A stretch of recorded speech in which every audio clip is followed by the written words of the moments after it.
I was getting ready to go to my mother-in-law's funeral when I got a surprising call. The person on the other end told me not to come and instead go back to my parents' house in the countryside. Confused but following orders, I went back home to the rural Midwest where I grew up. Later, my husband explained that his sister, Jessica, who he hadn't talked to in a long time, had shown up. Jessica's first words after hearing about our mother's death were about the inheritance she'd get. I couldn't believe she was thinking about money at a time like this. I decided to stand up for my mother-in-law's memory and confront Jessica. We argued a lot, and in the end, she ended up in jail. My name is Kristen, and I'm just a regular housewife. My husband, Charles, works at a company, and we're usually pretty happy together. I know a lot of women struggle with their in-laws after getting married, but I've been lucky. I had a great relationship with my mother-in-law, Charlotte. Kristen, what do you think of this cardigan? I needed it thinking it might suit you. For me? Thank you. It's adorable, and your knitting is really impressive. I'm glad you like it. The wind is getting chilly, so be careful not to catch a cold. Absolutely. Hey, if it's all right with you, could you teach me how to knit sometime? That's how it went. Charlotte's smile was always warm and kind.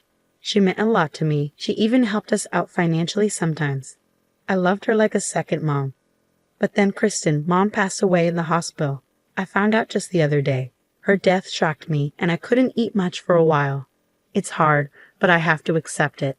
Charlotte had been fighting terminal cancer for years, going through tough treatments. Even when I visited, she always greeted me with a smile, trying not to worry us. I couldn't just cry forever. I decided to remember her with a smile. So I was getting ready for her funeral, which would be at my husband's family home. Then, out of the blue, my phone rang. It was my husband's family calling. He had gone ahead to prepare for the service. Maybe he forgot something. I answered, expecting it to be him. But instead, I heard, Kristen, don't come to the funeral. Go back to your parents' house in the countryside right away. My husband's voice sounded panicked through the phone. Wait, what? You want me to go back to my parents' house? Why are you so worried? Sorry, there's a problem at the venue. I'll explain when we meet. I was confused. What problem? He seemed really flustered, which was unusual. Okay, calm down. I'll go to my parents' house as you said. Take a cab. I'll be there soon. Bye. He hung up abruptly. I had so many questions, but if Charles said to go, there had to be a good reason. So I changed my plans and headed to my parents' house feeling pressured. Kristen, what's going on? Isn't today Charlotte's funeral? Come inside first, and I'll explain. When I told them what happened, they were just as confused as I had been.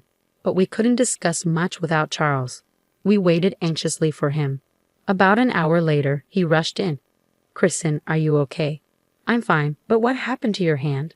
I noticed my husband's hand was wrapped in a bandage. He touched it with a pained expression and began to explain what had happened at his parents' house.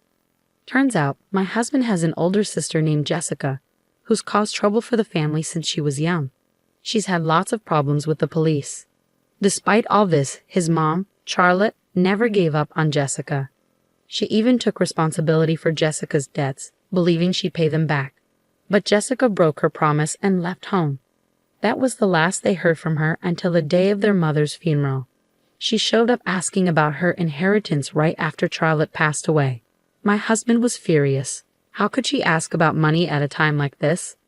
He told Jessica she was cut off from the family long ago, and to Charlotte, her real daughter was me, not Jessica.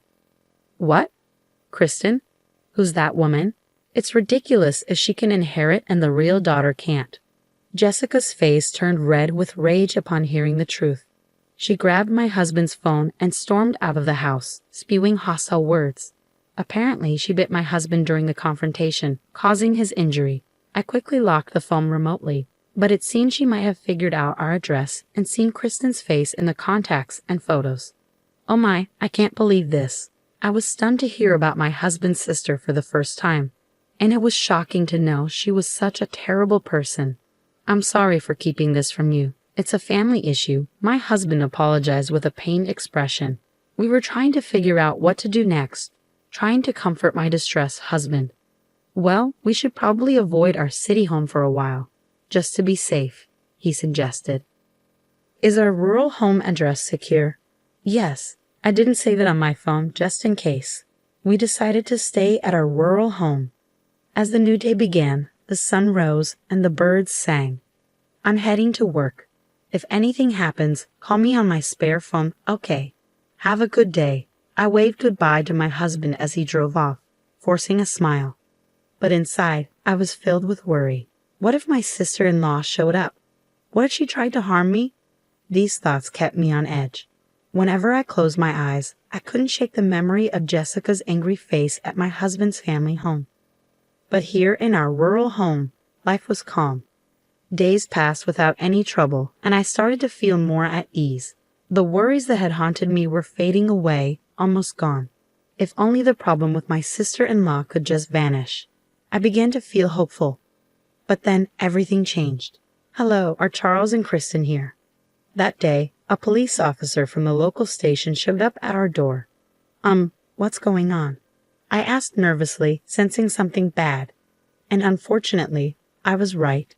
Our city home had been broken into, and the police had just been called to the scene. I quickly contacted my husband, and we hurried back together. When we got there, it was chaos. Every drawer was open, like a tornado had hit. Is anything missing? The officer asked. We checked with them inside the house. Thankfully, our important documents and valuables seemed untouched, but a few $100s were gone from our dresser. Also, there have been reports of a suspicious woman hanging around the area lately, the officer added. She was yelling things like, "Come out and pay me back in front of your house." Charles, could that be? I trailed off, already knowing the answer.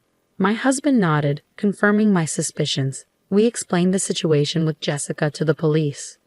The police handled the situation with the disrupted funeral, the stolen phone, and my husband's injured hand quite efficiently. It helped that we had already reported the phone incident to them. We had to give a detailed statement at the police station and didn't return to our rural home until it started to get dark. Thankfully, the burglar was caught soon after, and as we suspected, it was Jessica, my sister-in-law. The police told us that she had the audacity to stay in a hotel near our house after the burglary. They arrested her while she was casually getting a massage from room service, using the money she stole from us to pay for it all. Even though Jessica admitted to the crime, she was denying the burglary.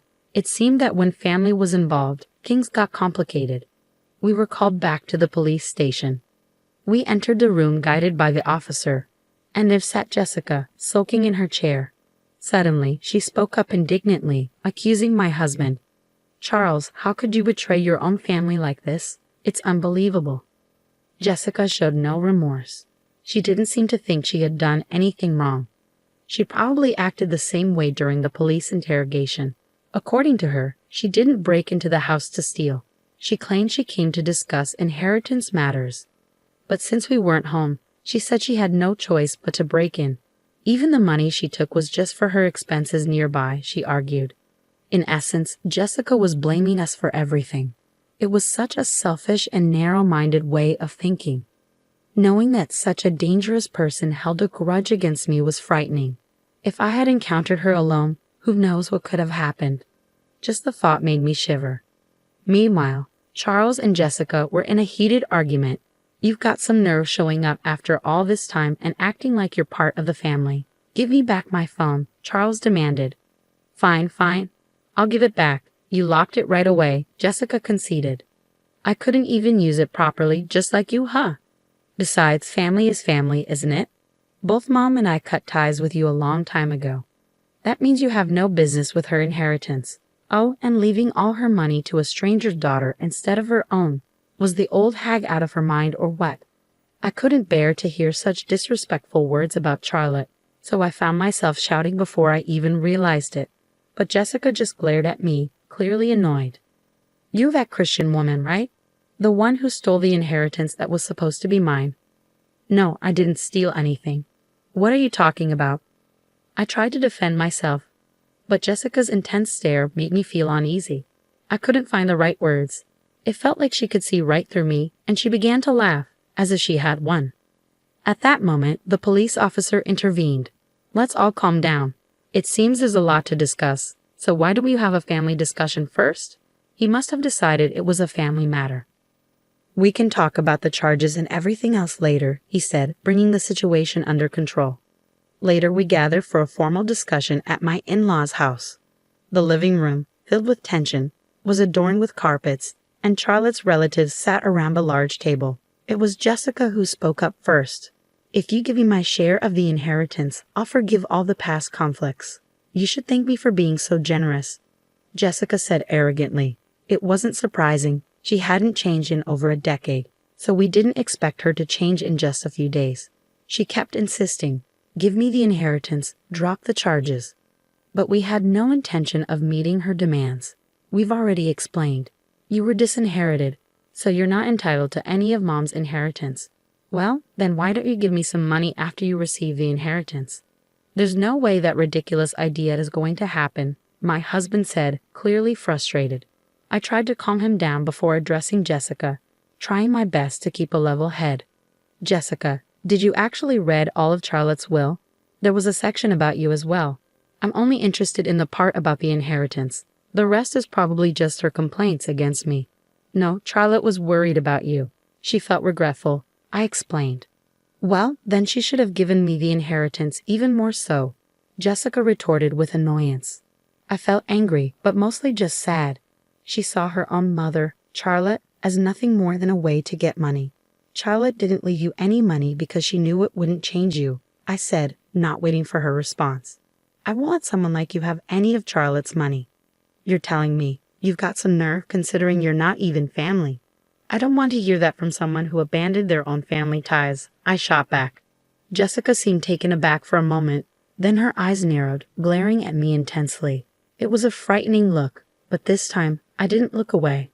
"There's nothing more to discuss. Please leave now," I said firmly, meeting Jessica's intimidating gaze. Suddenly, Jessica lunged across the table at me, driven by rage or fear. But my husband and other family members quickly restrained her. 10 minutes later, the police arrived and escorted her out forcefully. Throughout the ordeal, Jessica continued hurling insults. But by the time she was placed in a patrol car, she seemed defeated, slumping her shoulders. Later, I learned that Jessica was sent to prison. Our report of the incident was officially accepted. It turned out that Jessica had significant debt from loan sharks, which explained her obsession with Charlotte's inheritance. Regardless, she was expected to have a miserable life behind bars. She just doesn't understand unconditional love. She made her choices, and now she has to face the consequences. We reflected on the recent events in our home, which was finally back to normal after a long time. As my husband lit incense in front of my mother-in-law's portrait, he remarked, "I was surprised to see you stand up so bravely, Kristen." Well, that's because I read mother-in-law's will again. The truth is, I revisited my mother-in-law's will the day before I spoke with my sister-in-law. I hadn't had the chance to read it thoroughly before. The will was like a heartfelt letter from Charlotte, filled with her deep emotions. Every word touched my heart. Charlotte had always cared deeply for her family. She held no grudges and only wished for our happiness as a couple. She would have done anything for her real daughter. Holding my cardigan close, tears welled up as I thought about my mother-in-law. Seeing me upset, my husband tried to cheer me up. "Kristen, can you teach me how to knit too?" "Of course, I'll teach you the knitting technique Charlotte used," I said, wiping away my tears with a smile. "We'll cherish her memory and use her inheritance well." From that moment on, I promised myself to live a happy life, honoring Charlotte's memory.